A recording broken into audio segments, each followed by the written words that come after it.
Hello Brovers, di video kali ini gua akan bahas ending dari Spider-Man Across the Spider-Verse. Agak telat emang ya karena PC gua kemarin rusak boy.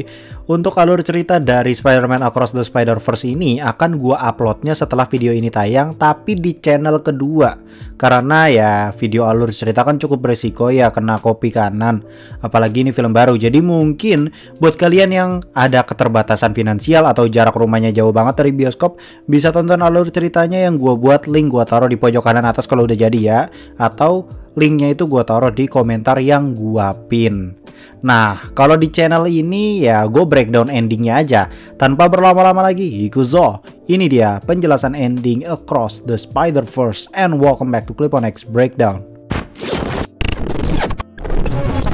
Oke, kita masuk ke endingnya langsung nih ya. Pada ending film ini kan kita akan dihadapkan pada sebuah plot twist besar karena ternyata Miles itu tidak pulang ke universe asalnya cuy, melainkan dia dikirim ke universe Earth 42. Nah, Earth 42 sendiri merupakan tempat asal dari laba-laba radioaktif yang menggigit Miles. Ya, laba-laba itu masuk ke Earth 1610 lewat percobaan eksperimennya The Spot.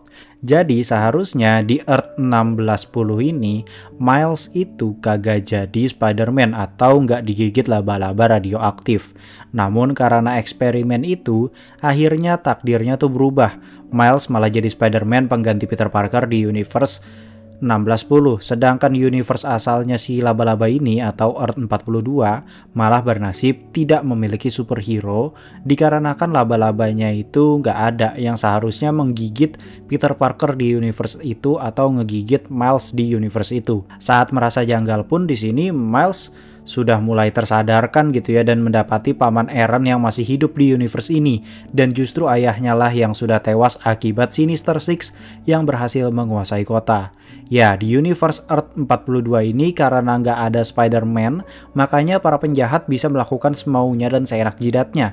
Ton warna dari universe ini pun sangat kelam sekali, mirip kayak Gotham. Singkat cerita, Aaron ini ternyata sadar bahwa Miles yang ia temui bukanlah sosok Miles yang ia kenal. Makanya si Aaron ini menahan Miles, dan singkat cerita Miles ini bertemu dengan seorang The Prowler.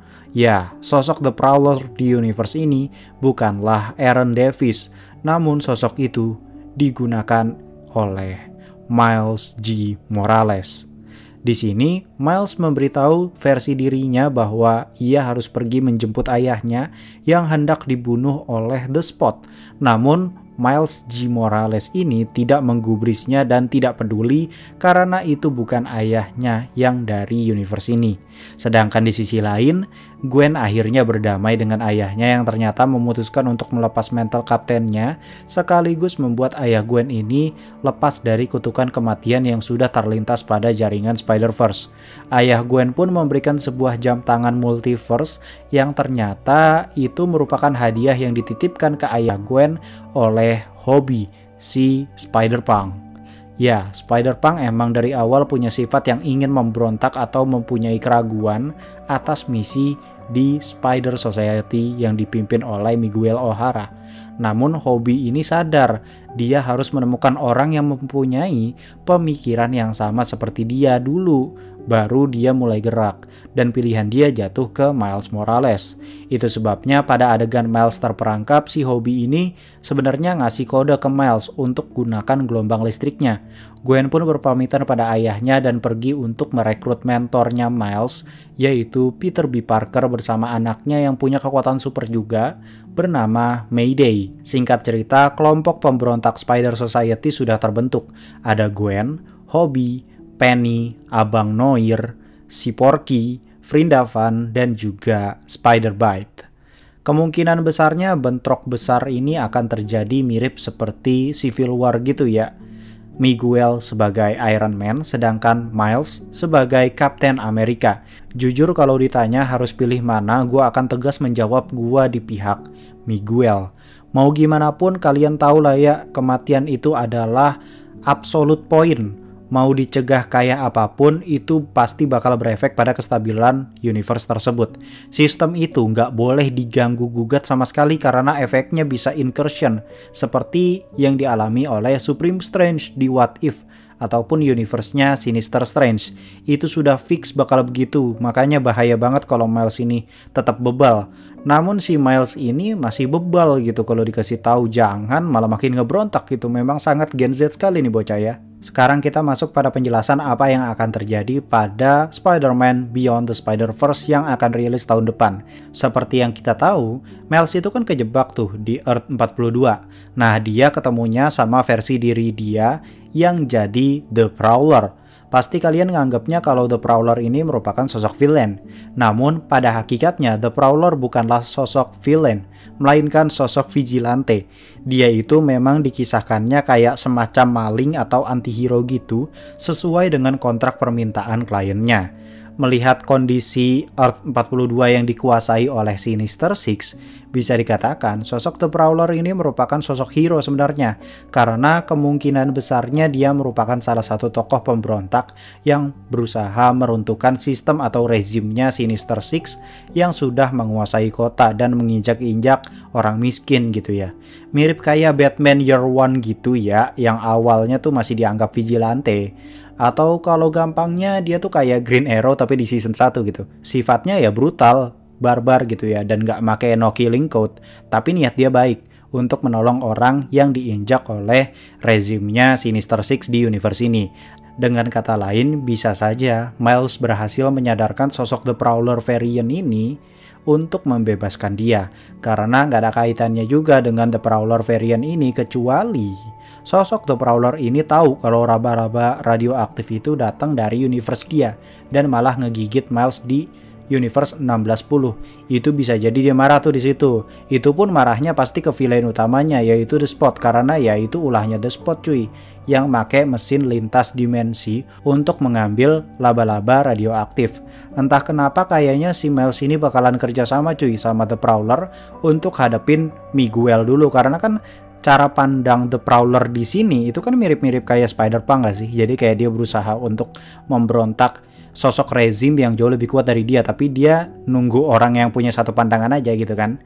Dan jika kalian lihat detail pada endingnya, ya kalian bakal sadar kalau The Prowler di universe ini tuh ya tentu gak ada apa-apanya sama kekuatannya Miles Morales di 1610. Apalagi Miles bisa meledakin kurungan Miguel dengan sekali hempas doang.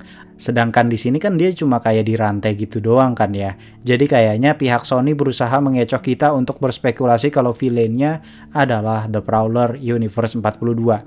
Sampai akhirnya kita melupakan sosok The Spot yang menjadi ancaman serius bagi kestabilan multiverse. Jadi pada film ketiganya nanti yang dirilis tahun 2024 itu bakalan full pertarungan cuy kayaknya. Karena makin ruwet banget masalahnya.